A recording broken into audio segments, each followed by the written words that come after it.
کیسے زندگی، آؤ علماء سے پوچھ لیں، آئے جو مشکل پیش کوئی، آؤ علماء سے پوچھ لیں۔ الحمدللہ رب العالمین والصلاة والسلام علی سید المرسلین، اما بعد فاعوذ باللہ من الشیطان الرجیم، بسم اللہ الرحمن الرحیم۔ الصلاة والسلام علیک یا رسول اللہ، الصلاة والسلام علیک یا حبیب اللہ، الصلاة والسلام علیک یا نبی اللہ وعلی آلک واصحابک یا نور اللہ۔ پیارے اور محترم اسلامی بھائیوں، دارالافتاء اہل سنت سلسلے میں مرحبا کہتے ہیں۔ درود پاک کی فضیلت سنتے ہیں۔ نبی کریم صلی اللہ تعالی علیہ وآلہ وسلم نے ارشاد فرمایا، جو کوئی شخص مجھ پر ایک مرتبہ درود پاک پڑھتا ہے، اللہ تعالیٰ اس پر 10 رحمتیں نازل فرماتا ہے، اس کے 10 گناہ معاف فرماتا ہے اور اس کے 10 درجات بلند فرماتا ہے۔ صلو علی الحبیب صلی اللہ تعالی علی محمد صلی اللہ تعالی علیہ وآلہ وسلم۔ مفتی جمیل مدنی صاحب دارالافتاء اہل سنت فیض مدینہ مسجد نارتھ کراچی میں تشریف فرما ہوتے ہیں۔ دارالافتاء اہل سنت کی جو شاخ کی سروسز ہیں وہ تو وہاں پر الحمدللہ چلائی ہی جاتی ہیں، جیسے کہ سائلین سے ملاقات کرنا اور بھی دیگر معاملات، فتاویٰ تحریر کرنا۔ ساتھ ہی ساتھ دارالافتاء اہل سنت کا جو میل آئی ڈی ہے، جو میل سروس ہے، جو ہم اکثر و بیشتر مدنی چینل کی اسکرین پر بھی اس کا ایڈریس دیکھتے رہتے ہیں، darulifta@dawateislami.net۔ اس سروس پر جو میلز ہمیں موصول ہوتی ہیں اس کو بھی الحمدللہ مفتی صاحب دیکھتے ہیں، ایک پورا سسٹم بنا ہوا ہے۔ تو یہ کیا سسٹم ہے، کس انداز سے اس میں میل وصول کی جاتی ہیں، کیسے ان کو حل کیا جاتا ہے، کیا شکایات آپ ناظرین کی طرف سے ان کو موصول ہوتی ہیں، ان کے کیا جوابات ہیں، تو مفتی صاحب سے ہم پوچھتے ہیں حضور میل سروس کے حوالے سے بھی آپ اس کو دیکھتے ہیں، اس کے اندر آپ کی بھی شمولیت ہے اور کافی عرصے سے آپ اس کے ساتھ وابستہ ہیں، اس کا سسٹم کتنا ہے، کتنی میلز آتی ہیں، کس انداز سے ان کو حل کیا جاتا ہے، کتنے دن میں آپ رپلائی دیتے ہیں، اور کس طرح کے سوالات لوگ کرتے ہیں اور کرنے چاہیے؟ ایسے بھی ہیں کہ جو غیر ضروری آتے ہیں تو وہ بھی ارشاد فرمائیں، اور کرنا کیا چاہیے یہ بھی ارشاد فرمائیں۔ الحمدللہ رب العالمین والصلاة والسلام علی سید الانبیاء والمرسلین۔ دارالافتاء اہل سنت کی طرف سے شرعی رہنمائی کے لیے جو مختلف سروسز ہماری عوام کے لیے پیش خدمت ہیں، تو ان میں ایک سروس ہماری میل سروس بھی ہے، ٹھیک ہے، جس میں کثیر لوگ الحمدللہ سال ہا سال سے دارالافتاء اہل سنت سے وابستہ ہیں، اور بعض سائلین تو ایسے لگتے ہیں کہ شاید وہ مستقل مزاجی کے ساتھ ہی ہم سے اپنے پیش آمدہ مسائل میل کے ذریعے رابطہ کر رہے ہوتے ہیں، ٹھیک ہے، اور باقاعدہ وہ سوالات کر رہے ہوتے ہیں، اور وہ علمی خزانہ اپنے ان باکس کے اندر محفوظ بھی انہوں نے کیا ہوا ہوتا ہے۔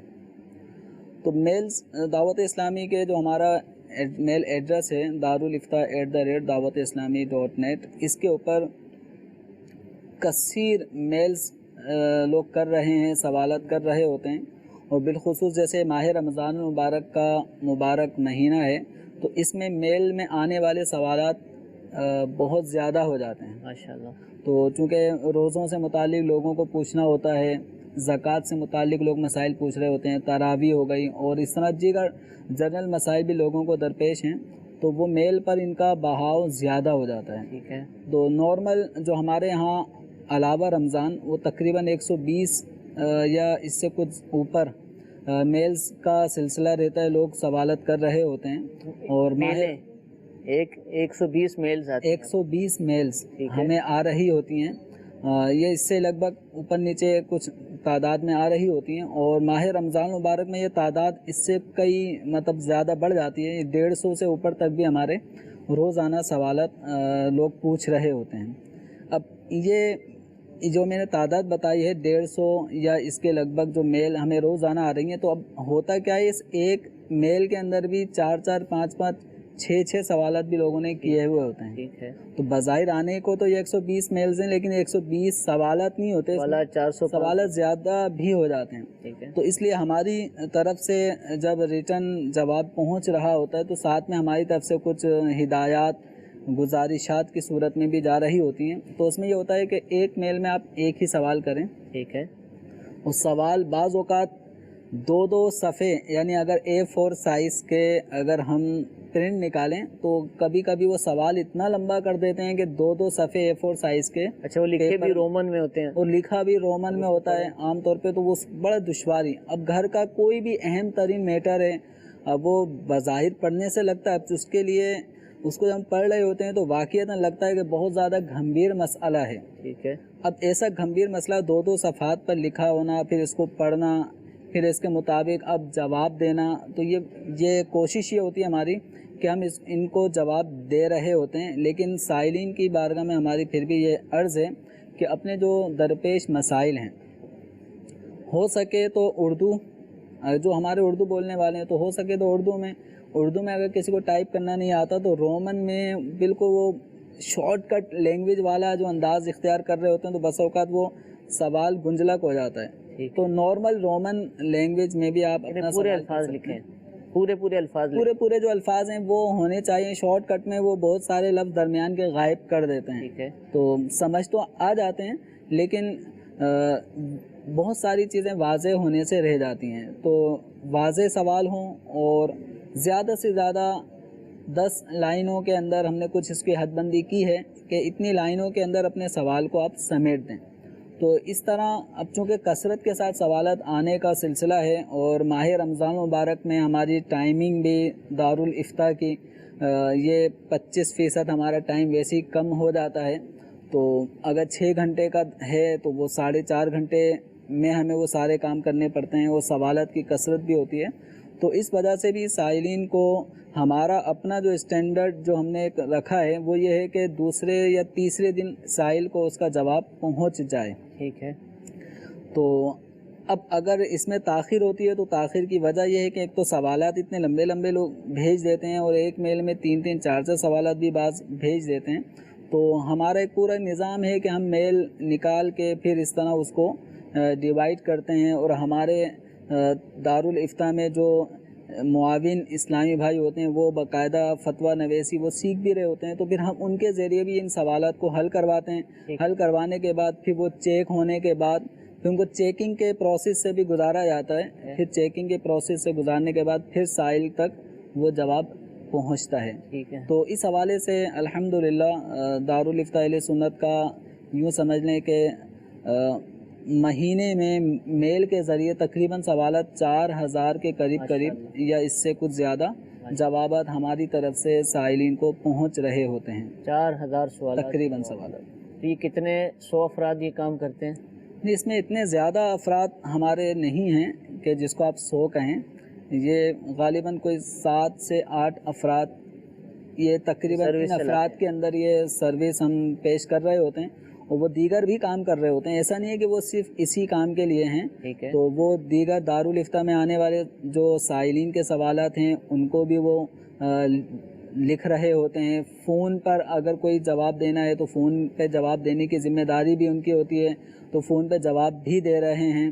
اور اسی طریقے سے واٹس ایپ پر آنے والے سوالات ہیں تو واٹس ایپ پر آنے والے سوالات کو بھی باقاعدہ اب یہ ایک الگ سروس ہے ہماری. یہ الگ ایک سروس ہے. تو یوں سمجھیں کہ ہمارے دارالافتاء اہل سنت میں اگر جو اسلام پہ کام کر رہے ہیں تو وہ صرف ایک ہی شعبے کو لے کر کام نہیں کر رہے. تھوڑا سب نے وہ یوں ہے کہ کوئی واٹس ایپ کچھ وقت واٹس ایپ کے لیے ہے، واٹس ایپ سروس کے لیے، کچھ میل سروس کے لیے، کچھ وقت فون جو کر رہے ہوتے ہیں سائلین جو ہمارے 4 نمبرز دارالافتاء اہل سنت کے عوام کی زبان پہ بالکل رٹے ہوئے ہیں تو ان نمبرز پہ بھی جواب دے رہے ہوتے ہیں. تو یہ پورا ایک ملا جلا سمجھیں ہر آدمی 2 4 شعبوں سے تعلق رکھ رہا ہے اور یوں آپ سب کی خدمت میں آپ کے جوابات پیش کیے جا رہے ہوتے ہیں.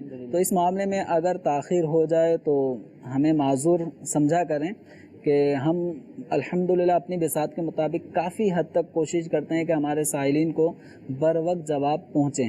تاخیر ہو رہی ہے تو تاخیر کا عذر یہ ہے کہ کام سروسیں بہت زیادہ ہیں اور وقت کی ضرورت بھی ہیں، تو الحمدللہ یہ سروسز مختلف ہمارے اسلامی بھائی مختلف اوقات میں سر انجام دے رہے ہوتے ہیں، تو پھر بھی یہ ہے کہ کچھ نہ ہونے سے ہونا بہتر ہے، تو الحمدللہ کافی حد تک پھر بھی لوگوں کی تشنگی دارالافتاء اہل سنت کی مختلف سروسز کے ذریعے پوری ہو رہی ہوتی ہیں۔ الحمدللہ دارالافتاء اہل سنت نے وقت کے تقاضوں کو الحمدللہ ہمیشہ ملحوظ رکھا۔ ایک دور تھا کہ جب صرف خط لکھا جاتا تھا، دارالافتاء اہل سنت تو موجود تھے، لوگ وہاں آ کر پوچھتے تھے، لیکن بالمشافہ کے علاوہ جو صورتیں تھیں وہ خط ہی کی تھی، تو صرف خط کے ذریعے ہمیں کثیر سوالات آتے تھے، اور پھر کچھ عرصہ گزرا تو ویب سائٹس وغیرہ کا معاملہ ہو تو ویب سائٹ پر بھی ہم نے الحمدللہ یہ سروس دی۔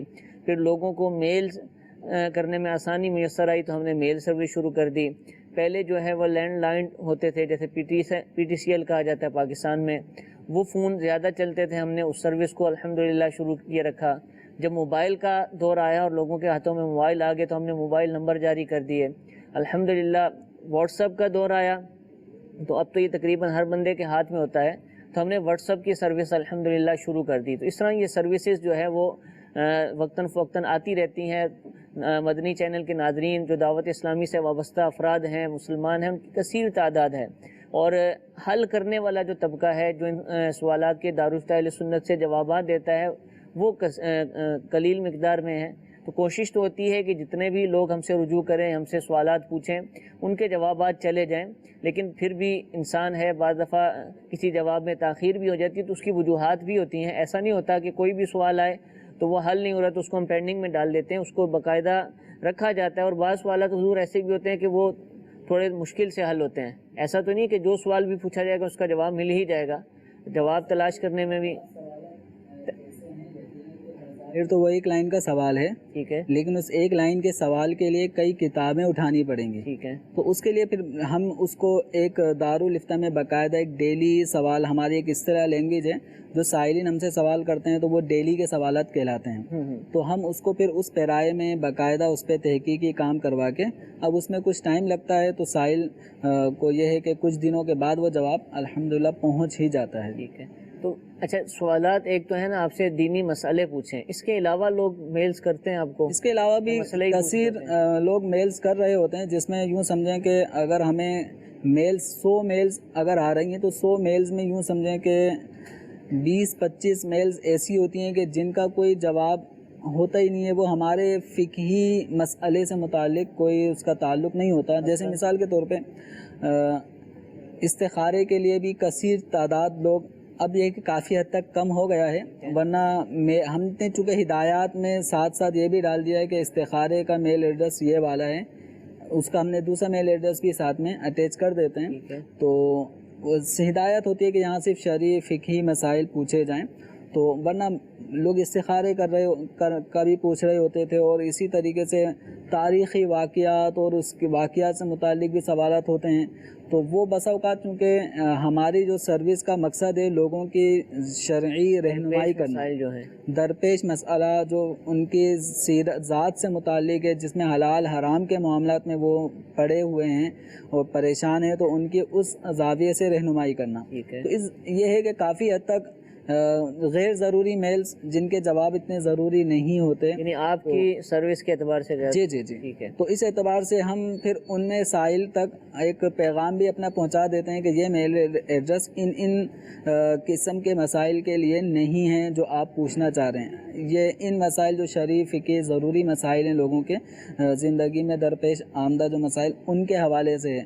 تو کافی حد تک یہ ہے کہ غیر ضروری میلز جن کے جوابات فقہی نوعیت کے نہیں ہوتے، تاریخی یا استخارے یا ویسی دعاؤں کے لیے بھی لوگ کہہ رہے ہوتے ہیں، تو یہ ہے کہ کافی حد تک اب لوگ ضروری مسائل ہم پوچھنے لگے ہیں۔ ٹھیک ہے۔ اور جمعۃ المبارک کو دارالافتاء اہل سنت کی تعطیل ہوتی ہے، چھٹی ہوتی ہے، تو جمعۃ المبارک کو جو میلز آتی ہیں تو ان کو رپلائی میں یہ کہا جاتا ہے کہ آپ دوبارہ میل کر دیجئے۔ تو جو ناظرین سن رہے ہیں اور میل کرنا چاہتے ہیں تو وہ اولاً ہی جمعے کو میل نہ کریں، جمعے کے علاوہ کسی اور دن میل کریں تو انشاءاللہ ان کی میل جو ہے ہماری سروس میں شامل ہو جائے گی اور وقت مناسب پر ان کو جواب بھی دے دیا جائے گا۔ اللہ تعالی ہم سب کو دین کا علم حاصل کرتے رہنے کی توفیق عطا فرمائے۔ کچھ کالز آپ کی سلسلے میں شامل کرتے ہیں۔ جی میرا نام رضوان ہے، میں سیالکوٹ پنجاب سے بات کر رہا ہوں۔ میرا نے مسئلہ یہ پوچھنا تھا کہ یہ جو تراویح ہے یہ 20 پڑھنی ضروری ہے یا کہ اس سے کم پڑھ لیں تو مسئلہ تو نہیں ہے کوئی، یا کہ ضروری 20 ہی پڑھنی ہے؟ جی حضور۔ تراویح یہ جمہور صحابہ کرام علیہم رضوان، جس میں حضرت عمر رضی اللہ تعالیٰ عنہ، حضرت مولا علی کرم اللہ تعالیٰ وجہ الکریم، حضرت سیدنا عثمان غنی اور دیگر کئی صحابہ کرام علیہم رضوان کے عمل سے، ان کے اقوال سے یہ بات واضح ہے کہ تراویح 20 رکعتیں ہوتی ہیں۔ تو اب 20 سے کوئی کم پڑے گا تو وہ یقیناً ایک سنت کی ادائیگی ناقص انداز میں کر رہا ہے۔ تو تراویح 20 رکعتیں ہی پڑھنا یہ سنت ہے، اور صحابہ کرام علیہم رضوان کا اس پر عمل بھی رہا ہے، اور جماعت کے ساتھ اس کو پڑھنے کا معمول بنائیں مرد حضرات، اور اگر جماعت نکل بھی گئی تو تنہا تو بہرحال اس کو پڑھنا یہ سنت مؤکدہ ہے، تو اس کو ادا کریں، اور اگر سنت مؤکدہ کے ترک کی عادت ڈالیں گے تو پھر یہ گناہ ہوگا۔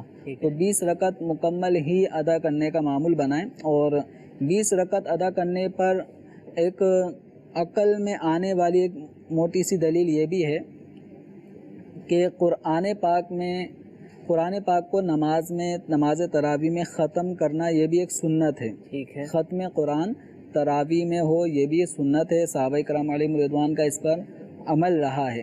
تو حضرت عثمان غنی رضی اللہ تعالیٰ عنہ ہر رکعت میں 1 رکوع پڑھا کرتے تھے۔ ٹھیک ہے، ہر رکعت میں 1 رکوع پڑھا کرتے تھے، اور قرآن پاک کے 540 رکوع ہیں۔ صحیح۔ تو 540 رکوع کو اگر آپ 20 پر ڈیوائڈ کریں گے، اور یہ روزانہ کی 20 رکعت تراویح ہوتی ہے، تو اس طرح یہ 27 یا 29 جب بھی تراویح ہوگی تو اس طرح یہ 540 رکوع کو بآسانی 27 روزہ میں یا 29 روزہ میں ختم کیا جا سکتا ہے، اس انداز میں کہ ہر رکعت میں 1 رکوع پڑھا جائے۔ تو اگر 8 روزہ پڑھے جائے گی یا 20 سے کم پڑھی جائے گی تو پھر یہ تعداد بآسانی نہیں ہوتی، پھر آپ کو 2 3 رکوع ایک رکعت میں پڑھنے ہوں گے۔ تو حضرت عثمان غنی رضی اللہ تعالیٰ عنہ کا یہ عمل کہ ہر رکعت میں 1 رکوع آپ تراویح میں پڑھا کرتے تھے، تو یہ طریقہ کار اس بات کی واضح ایک علامت ہے کہ حضرات صحابہ کرام علیہ رضوان کے معمولات میں 20 رکعتیں تراویح ادا کرنا تھیں۔ اور حدیث مبارکہ میں بھی ہے، علیکم بسنتی و سنت الخلفاء الراشدین المہدیین، کہ میری سنت کو بھی لازم پکڑ لو، اور جو حضور صلی اللہ تعالیٰ علیہ وسلم نے فرمایا کہ خلفاء راشدین جو ہدایت یافتہ ہیں تو ان کی سنت کو بھی لازم پکڑ لو۔ تو نبی کریم صلی اللہ تعالیٰ علیہ وسلم نے تراویح کی نماز پڑھی ہے، اور صحابہ کرام علیہ رضوان نے بھی حضور کی معیت میں پڑھی ہے، لیکن باقاعدہ روٹین پورے رمضان کی آپ صلی اللہ تعالیٰ علیہ وسلم نے نہیں اپنائی تھی۔ پڑھتے تھے لیکن باقاعدہ مسجد میں آ کے جماعت کے اہتمام کے ساتھ پورے مہینے نہیں پڑھائی۔ چند دن آپ صلی اللہ تعالیٰ علیہ وسلم کا یہ معمول رہا، پھر آپ صلی اللہ علیہ وسلم نے اس کو یعنی باقاعدہ ترک کر دیا جماعت کے ساتھ پڑھنے کو، کہ کہیں میری امت پر یہ فرض نہ ہو جائے۔ تو چونکہ سرکار دو عالم صلی اللہ تعالیٰ علیہ وسلم جب ظاہری حیات سے متصف ہیں اور صحابہ کرام علیہ رضوان کے درمیان جلوہ فرما ہیں، تو احکام شرع آ سکتے ہیں۔ جیسے مسواک کو آپ صلی اللہ تعالیٰ علیہ وسلم نے اپنی امت پر مشقت کی وجہ سے لازم نہیں کیا، اس کو سنت کے درجے میں ہی رکھا، ورنہ اس کو ہر نماز کے لیے فرض بھی قرار دیا جا سکتا تھا۔ تو تراویح کا عمل حضور صلی اللہ علیہ وسلم نے رکھتے تو ہو سکتا تھا یہ فرض نہ ہو جائے، تو آپ صلی اللہ تعالیٰ علیہ وسلم نے اس لیے باقاعدہ پورے مہینے جماعت سے نماز تراویح کی نہیں پڑھائی، لیکن پڑھتے رہے ہیں۔ اور یہ معمول جب حضرت عمر رضی اللہ تعالیٰ عنہ کا جو دور آیا تو ان سے پہلے صدیق اکبر رضی اللہ عنہ کی خلافت کے دور میں بھی لوگ کچھ جماعت سے پڑھ رہے ہوتے تھے، کچھ تنہا پڑھ رہے ہوتے، تو یہ معمول تھا۔ حضرت عمر رضی اللہ تعالیٰ عنہ کے دور خلافت میں بھی یہی کچھ معمول تھا، لیکن آپ نے جب یہ دیکھا کہ لوگ 2 الگ پڑھ رہے ہیں، 2 الگ پڑھ رہے ہیں، کچھ جماعت سے کر رہے ہیں، تو آپ نے یہ خواہش کا اظہار کیا کہ کیا ہی اچھا ہو کہ ایک ہی امام کے پیچھے سارے پڑھنے لگ جائیں۔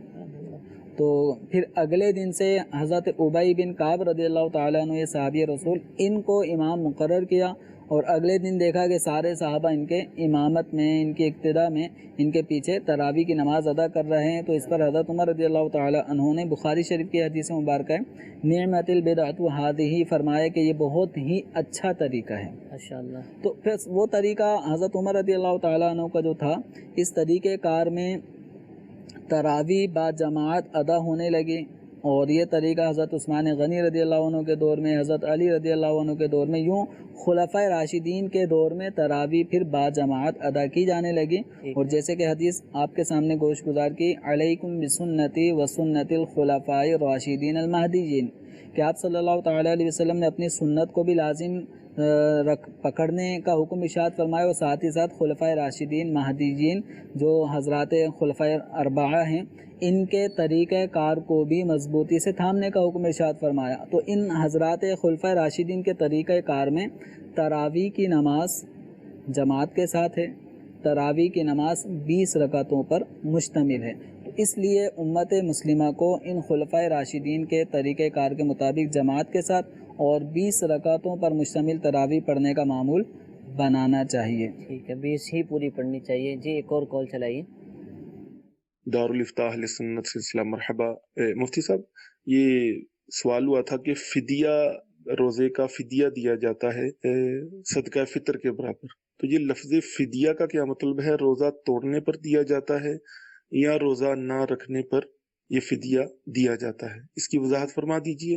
اور عشرۂ مغفرت ہے، اس میں کون سا ورد کرنا چاہیے جو آسانی سے لوگ پڑھ بھی سکیں اور زیادہ سے زیادہ مغفرت کے درجات کو پا سکیں؟ اللہ عز و جل آپ سب کے علم و عمل میں برکتیں عطا فرمائے، آپ کے توسل سے ہمیں بھی علم دین سیکھنے، اس پر اخلاص کے ساتھ عمل کی توفیق عطا فرمائے۔ آمین آمین۔ جی حضور۔ فدیہ کا جو معنی ہوتا ہے نا، کسی چیز کا عوض یا کسی چیز کے بدلے میں جو چیز دی جا رہی ہوتی ہے اس کو فدیہ کہا جاتا ہے۔ تو فدیہ یہ روزہ توڑنے کی صورت میں نہیں ہوتا کہ ایک آدمی نے اگر روزہ رکھا تھا اور روزہ وہ توڑ دیتا ہے ماہ رمضان کا، تو اس کے اوپر فدیہ نہیں ہوتا، اس کے اوپر تو روزہ توڑنے کا ایک تو گناہ ہوتا ہے بلا عذر شرعی، اگر اس نے روزہ توڑا ہے اس کی قضا کرنی ہوگی، اور اگر شرائط پائے جا رہے ہوں تو پھر اس کا کفارہ بھی لازم ہوگا۔ شرائط پائے جانے کا مطلب یہ ہے کہ وہ آدمی، اس نے صبح رات سحری کی ہو، روزہ رکھنے کی نیت سحری کر کے اس نے مطلب صبح صادق سے پہلے روزہ رکھنے کی نیت ہو، پھر مقیم بھی ہو، ایسے آدمی نے جانتے بوجھتے روزہ کھا پی کر یا حق زوجیت ادا کرتے ہوئے ہم بستری کے ذریعے روزہ توڑ دیا تو اس کے اوپر کفارہ لازم ہوتا ہے۔ اس کو فدیہ نہیں کہا جاتا۔ فدیہ ہوتا ہے جو افراد اتنے معذور ہو جائیں اور اتنے بوڑھے ہو جائیں کہ اب ان میں روزہ رکھنے کی طاقت ہی نہ رہے، اتنے بوڑھے ہو جائیں کہ روزہ رکھنے کی طاقت نہیں ہے اور آئندہ بھی امید نظر نہیں آتی کہ ان میں روزہ رکھنے کی طاقت ہو، نہ سردی نہ گرمی نہ لگاتار نہ وقفے سے، اس طرح کسی بھی طور پہ وہ ماہ رمضان کے روزے پورے نہیں رکھ سکتے۔ تو ایسے لوگوں کے لیے شریعت مطہرہ نے پھر یہ گنجائش رکھی ہے کہ وہ ماہ رمضان کے روزوں کا فدیہ دیں۔ فدیہ یہ صدقہ فطر کے برابر مقدار گندم یا گندم کا آٹا یا کھجور اور کشمش وغیرہ جو بھی چیزیں، تو یہ فدیہ جو صدقہ فطر کی مقداریں ہم نے دیکھی ہیں مدنی چینل پر یہ مختلف چیزوں میں کہ گندم اتنی ہو تو کھجوریں اتنی ہوں، تو ان چیزوں کے ذریعے بھی ایک ایک روزے کا فدیہ ادا کیا جا سکتا ہے۔ تو فدیہ کا معنی ہوتا ہے کسی چیز کا عوض، بدلہ۔ تو روزہ نہیں رکھ سکتے تو اب اس کا بدلہ یہ ہے کہ ایک صدقہ فطر کی مقدار آپ مال یا روپے پیسے وہ کسی غریب مستحق کے زکوٰۃ کو دے دیں، تو اس طرح ایک روزے کا فدیہ ادا ہو جائے گا۔ ٹھیک ہے، لیکن آپ نے فرمایا کہ ایسی عمر کو پہنچ جائے، بوڑھا ہو جائے، مریض وغیرہ اس میں شامل نہیں؟ نارمل جو مریض ہیں کہ جو چند دن بیمار ہوتے ہیں اور اس کے بعد وہ صحیح ہو جائیں گے، یا بس اوقات بیماری تھوڑی لمبی جاتی ہے، کچھ سالوں تک محیط ہوتی ہے، لیکن آدمی کو امید ہوتی ہے کہ وہ روبہ صحت ہو جائے گا اور روزہ رکھ لے گا۔ اسی طرح بعض شوگر پیشنٹ ہیں، دیکھنے کو تو یہ بیماری موت تک ہی ساتھ جاتی ہے، لیکن شوگر پیشنٹ اگر دیکھا جائے تو یہ 80-70% افراد ایسے ہوتے ہیں کہ جو روزہ بآسانی رکھ سکتے ہیں، تو ان کو روزہ ہی رکھنا ہے اور روزہ رکھنے کی کوشش کریں۔ اور اگر کبھی شوگر ہائی ہو رہی ہے جس کی وجہ سے روزہ رکھنا دشوار ہو رہا ہو اور روزہ رکھنے سے مزید تکلیف بڑھنے کا اندیشہ ہے تو پھر اس دن وہ روزہ نہ رکھیں، اس کی پھر ماہ رمضان کے بعد قضا کرنی ہوگی۔ اچھا، اس میں یہ ہے کہ جس نے روزہ چھوڑ دیا، نہیں رکھ پایا، تو اس کو آپشن ہو کہ یا تو قضا دے دے یا فدیہ، یہ بھی لوگوں میں ایک ذہن پایا جاتا ہے؟ نہیں، ایسا نہیں ٹھیک ہے۔ ہے۔ جو روزہ نہیں رکھتا یا نہیں رکھ پایا بیماری کی وجہ سے یا کسی بھی وجہ، نارمل کسی بھی عذر شرعی کی بنا پہ روزہ نہیں رکھا، تو اس کے لیے فدیہ نہیں ہے۔ فدیے کا حکم شیخ فانی کے لیے ہے۔ اتنی عمر تک پہنچ جانا کہ اب روزہ رکھنے کی اب بھی ہمت نہیں ہے، یعنی بڑھاپے کی اس اسٹیج پہ انسان پہنچ جائے کہ جس میں روزہ رکھنا عام طور پہ اب طاقت سے باہر ہو جاتا ہے اور آئندہ امید بھی نہیں ہوتی، تو صرف ایک وہ صورت ہے جس میں فدیہ ادا کیا جا سکتا ہے۔ ٹھیک ہے جی، ایک اور کال چلائیے۔ اچھا، میرا یہ سوال ہے کہ اگر کوئی اسلامی بہن اپنے بچے کو دودھ پلائے اور کنڈیشن یہ ہو کہ بچہ ہر 20 منٹ بعد، آدھے گھنٹے بعد دودھ پیے، تو کیا اس حالت میں اس اسلامی بہن کو روزہ رکھنے کی اجازت ہے یا کوئی رعایت ہے؟ جی حضور۔ اس میں بھی یہی ہے کہ ایک عورت جو بچے کو فیڈ کروا رہی ہے اور اس کو اپنا ہی دودھ پلانا پڑتا ہے، بچہ ماں کے علاوہ اور کوئی غذا اس تک نہیں اثر انداز، یعنی نقصان پہنچاتی ہے، بچہ لیتا ہی نہیں ہے، تو پھر ایسی صورت میں ماں اپنے اوپر غور کرے کہ اگر وہ روزہ رکھتی ہے تو روزہ رکھنے کی صورت میں بچے کی وہ ضرورت دودھ کی پوری کر سکتی ہے یا نہیں۔ ٹھیک ہے۔ اگر وہ بآسانی روزہ رکھ کر بھی ضرورت پوری کر رہی ہے تو اس کو روزہ رکھنا ہوگا، اور اگر روزہ رکھنے کی وجہ سے بچے کی وہ ضروریات پوری نہیں ہو پا رہی، دودھ کم ہو اور بچے کی ضروریات زیادہ ہیں، تو ایسی صورت میں پھر ماں کے لیے یہ رعایت ہے کہ وہ ماہ رمضان میں روزے نہ رکھے، بعد میں ان کی قضا اس کو کرنی ہوگی۔ ٹھیک ہے جی۔ اچھا حضور، میسج یہ آیا ہے کہ کیا تراویح کی نماز جماعت کے ساتھ افضل ہے یا الگ پڑھنا افضل ہے گھر پر؟ تراویح کی نماز میں افضل تو یہی ہے کہ جماعت کے ساتھ اس کو ادا کیا جائے۔ اگر کوئی تنہا بھی پڑھتا ہے تو گناہ گار نہیں ہے، تراویح اس کی ہو جائے گی، لیکن کوئی عذر نہ ہو تو پھر اپنے آپ کو تراویح جماعت کے ساتھ پڑھنے سے محروم نہ رکھے۔ اور اکثر ایسا ہوتا ہے کہ جماعت کے ساتھ جب کوئی کام کیا جا رہا ہوتا ہے تو ایک بڑے اچھے انداز میں اس کو ادائیگی کرنے میں انسان کو سہولت رہتی ہے، لطف آتا ہے۔ قاری صاحب قرات کر رہے ہوں گے، ان کا قرآن پڑھنا اچھا لگتا ہے، تراویح پڑھنے کا ایک لطف دوبالا ہو جاتا ہے۔ اور اگر جماعت سے نہیں پڑھیں گے تو پھر یہ اندیشہ ہوتا ہے کہ گھر آئے تو یہ لے آؤ تو وہ لے آؤ، تو آدمی اسی سودا سلف میں ہی پورا ہو گیا۔ تراویح پڑھنا شروع کر رہا ہے وہ رات 11:30 بجے، اب وہ کس انداز میں پڑھ رہا ہے، نیند بھی آ رہی ہے، تو بڑی ایک عجیب سا ایک انداز ہو جاتا ہے۔ تو اگر کسی کو ایسا لگتا ہے کہ میں پراپر طریقے سے اور مکمل نماز کی طرف توجہ کے ساتھ تراویح گھر میں نہیں پڑھ سکوں گا، تو اس کو چاہیے جماعت کے ساتھ ہی تراویح ادا کیا کریں، کہ تراویح ایک مخصوص وقت میں شروع ہوتی ہے اور مخصوص وقت میں ختم ہو جاتی ہے، تو یوں انسان بہت سارے کام تراویح کے بعد اپنے گھر کے بآسانی کر سکتا ہے۔ ورنہ گھر میں تراویح ادا کرنا جو اگر لوگ ادا کر رہے ہیں تو یہ اچھی طرح جانتے ہوں گے، ہو سکتا ہے میری تائید کریں، کہ وہ ذوق شوق عام طور پہ تراویح پڑھنے میں پیدا نہیں ہو پاتا۔ ٹھیک ہے، تو جماعت کے ساتھ ہی تراویح کو پڑھا جائے۔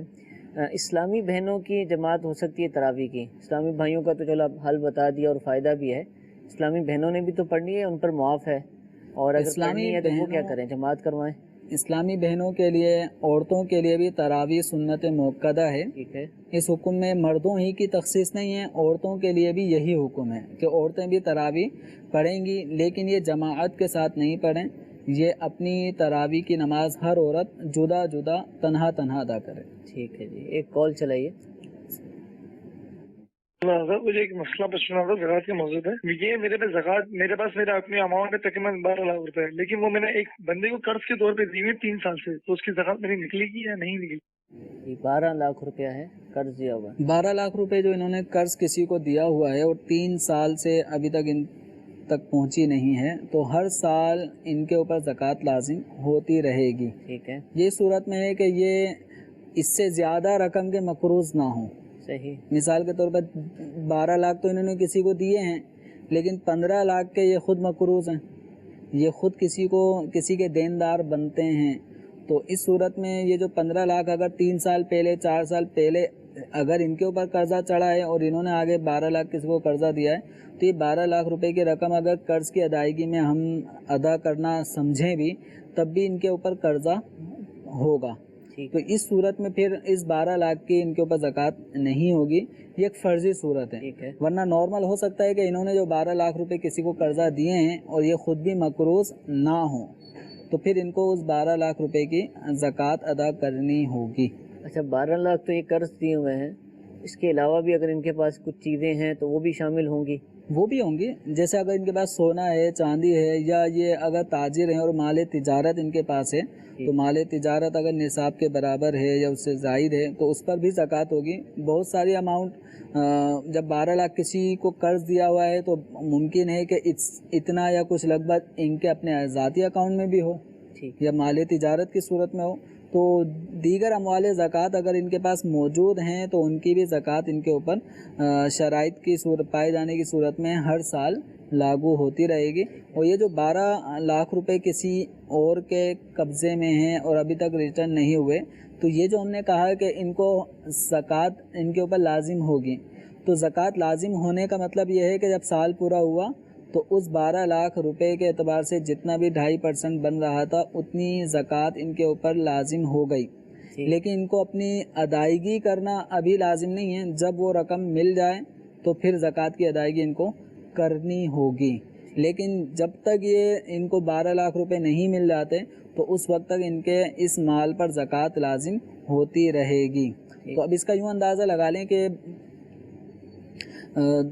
10 لاکھ پہ 25,000 روپے زکوٰۃ بنتی ہے اور 12 لاکھ روپے پہ بنے گی 30,000 روپے. تو جو پہلا سال ان کے اس مال پہ گزرا ہے تو اس پہ ان کے اوپر زکوٰۃ لازم ہوئی 30,000 روپے. ابھی دینا لازم نہیں ہے لیکن یہ اپنے حساب میں رکھ لیں کہ 30,000 روپے پہلے سال کے گزرنے کی صورت میں مجھ پہ زکوٰۃ کے طور پہ لازم ہوئے. اب جب سیکنڈ سال دوسرا سال جب پورا ہوا تو اس میں 12 لاکھ پہ زکوٰۃ لازم نہیں ہوگی. 11,70,000 اس کو یہ ڈیوائڈ کریں گے اور اس کو دیکھیں گے 2.5% کتنا بنتا ہے تو اس میں جو رقم بنے گی وہ 30,000 سے کم بنے گی. ٹھیک ہے. تو اسی طرح یہ 30,000 پچھلے سال کی زکوٰۃ اور دوسرے سال کی زکوٰۃ یہ تقریباً 28-29,000 سے کچھ اوپر بنے گی. تو یہ دونوں ملا لیں مثال کے طور پہ 59,000 اور کچھ روپے یہ تیسرے سال کی زکوٰۃ میں مائنس کر دیں تو گویا تیسرے سال میں ان کے اوپر جو زکوٰۃ لازم ہوگی وہ 11,41,42,000 روپے کے اوپر ان کے اوپر زکوٰۃ لازم ہوگی. تو یہ ایک پورا طریقہ کار ہوتا ہے کہ سال بہ سال قرض کی رقم پہ زکوٰۃ لازم ہوتی رہے گی لیکن جتنی زکوٰۃ پچھلے سال لازم ہوئی تھی اتنی رقم اس اگلے سال کی رقم میں سے مائنس کر کے بقیہ کی زکوٰۃ دینی پڑتی ہے. تو یہ اگر دارالفتہ اہل سنت یہ سائل اگر رجوع کر لیں، اس وقت تو ہم نے ان کا سوال سنا اور ون سائیڈ ہم ہی جواب دے رہے ہیں، ممکن ہے سمجھ میں آ جائے گا جواب، لیکن اگر دشواری ہو رہی ہو تو دارالفتہ اہل سنت کے جو فون نمبرز ہیں ان پہ یہ کال کر کے بھی اپنا مسئلہ ڈیٹیل کے ساتھ بیان کر کے جواب حاصل کر سکتے ہیں. اچھا یہ جو آپ فرما رہے ہیں کہ ہر سال زکوٰۃ کم رقم ہوتی جائے گی نا، لیکن جو مائنس ہو رہے ہیں پھر اینڈ پہ بطور زکوٰۃ بھی دینے ہوں گے. نہیں وہ زکوٰۃ پھر وہ ایک ساتھ دینا بھاری بھی پڑ سکتا ہے. تو وہ ایک ساتھ دینا بھاری پڑ جاتا ہے. تو اس لیے بہتر یہ ہے کہ اللہ تعالیٰ نے آپ کو کشادگی دی ہے تو ہر سال جتنی رقم ہر سال آپ کے اس قرض پہ زکوٰۃ بن رہی ہے وہ ادا کرتے رہیں. تو اس طرح ادا کرتے رہنے کی صورت میں یہ ہے کہ جب آپ کو کبھی اللہ کرے آپ کو یہ قرضہ مل جائے، 3 سال ہو گئے تو امید ہے کہ آپ کو ملنے کی بھی امید ہے تو زکوٰۃ تو لازم ہوگی. اب دعا یہ ہے کہ آپ کو بآسانی یہ قرضہ مل بھی جائے. تو جب ملے گا تو یہ نہ ہو کہ 1 لاکھ تک زکوٰۃ پہنچ گئی ہو اور پھر ادائیگی کرنے میں آدمی پس و پیش سے کام لے رہا ہو. تو اس لیے چاہیے کہ جب جب سال پورا ہوتا رہے تو قرض کی ادائیگی بھی زکوٰۃ کی ادائیگی قرض والی رقم پر وہ ادا کرتے رہیں. تو حضور ان کے حوالے سے میں عرض نہیں کر رہا، ویسے ایک جنرل بات کر رہا ہوں کہ اس دور میں 12 لاکھ روپیہ کوئی بلا سود دے دے یہ بہت کم ہے. ایسا نہیں کہ بالکل نہیں ہوتا، قرض حسنہ ابھی بھی لوگ دیتے ہیں لیکن اتنی بڑی رقم نہیں دیتے لوگ. وہ یا تو کوئی ہیلا کرتے ہیں، کاروبار وغیرہ کا نام ہوتا ہے لیکن شرعاً وہ کاروبار بھی ٹھیک نہیں ہو رہا ہوتا، یا پھر وہ سود رکھ کر ہی دیتے ہیں. تو ایسی صورت میں اب وہ جو سود بنتا جا رہا ہے وہ اگرچہ وہ بھی کہہ رہا ہے کہ میں اینڈ پہ آپ کو منافع دے دوں گا، منافع کے نام سے اس نے لیا ہوا ہے، تو کیا اس پر بھی زکوٰۃ ہوگی یا وہ نہیں ہوگی؟ اور کیا اس طرح قرض دینا چاہیے تھا ان کو اگر جس نے بھی دیا ہے؟